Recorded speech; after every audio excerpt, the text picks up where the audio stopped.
Miangal ang Department of Health Region 7 sa gipagawas nga local variant nga gihinganlan og Central Visayas variant.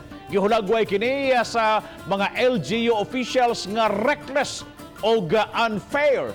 Bisdak variant ani. Aniya ang report.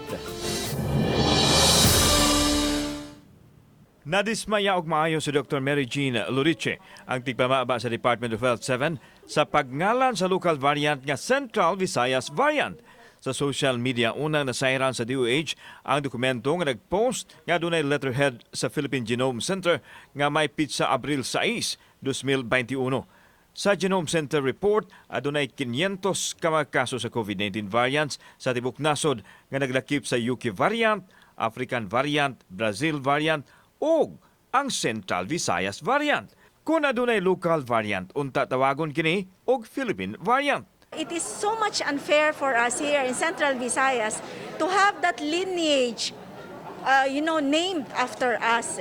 Because if you look at all those lineages, they carry the name of the country. If it is identified for a particular country, why rename it a Central Visayas variant? Are we a separate place from the entire Philippines? Nagplano ang DOH-7 nga magprotesta kay ang paghatag sa Central Visayas variant usa ka diskriminasyon.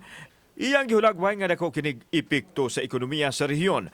Suportado sa kalihim sa Office of the Presidential Assistant for the Visayas ang lakang sa DOH ug ipaabot usab niya kini ngadto sa presidente. Definitely, it will have an impact because you know that countries will actually ban travelers from a particular area where there are variants of concern, where they believe the cases are uncontrolled. But this doesn't reflect our current situation here. I'm going to write an official letter as well, no?